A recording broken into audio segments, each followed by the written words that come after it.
to be doing a sphere, right? So we are going to start it with a circle. It doesn't have to be, you know, a perfect circle.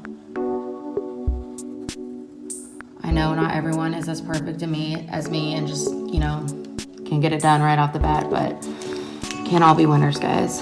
Okay, so for our sphere, we also need a light source. So we're gonna be coming down and across this way. So when I go to start putting my darkest area, which is opposite of my light source, right? I'm not gonna go all the way to the edge with my shading, because when we have round objects, y'all, we have what's called ambient reflected light, which basically means, yes, the light is hitting this side, but because this is round, a little bit's gonna come around from the other side too, okay? And then you're gonna see that when we're shading these objects, right, I'm gonna be doing my shading in the same direction as the shape of the form, right? I wouldn't go straight up and down like that because it's curved like we just talked about, okay? Now I'm doing hard pressure over here. And then as I get closer in towards the center, towards my light source, I'm gonna start slowly using lighter and lighter pressure.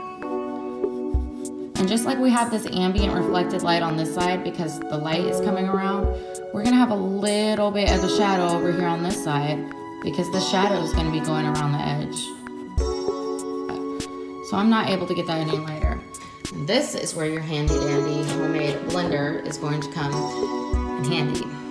I have got my pieces of a paper towel. The whole reason we can't just blend with our fingers, y'all, is because your skin has oils in it. So if you're rubbing on your paper and blending it with your finger like that, you're gonna smear oil into this paper. So I have made myself a blender by wrapping my finger on this paper towel. And what I'm gonna do is I'm just going to smooth out my lines. And some of this graphite, I'm gonna push towards the center a little bit so that I could get like really light tones in there.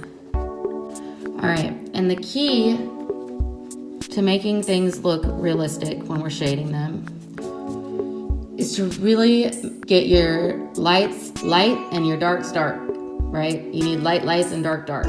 What that means is that you really have to sort of over exaggerate to create contrast, because when our eye sees things that are contrasting, things next to each other that are opposite, it really makes them pop out to us. So I'm gonna go in with my eraser here and I'm gonna carve out that really bright white highlight. And at the same time, if some of my darker areas got muddled when I was blending, I can go back in and really darken up those darks. To make a shadow for a sphere, it's gonna be what's called an ellipse. Ellipse. That is an awesome word, and I'm probably gonna say it a lot just because I love it.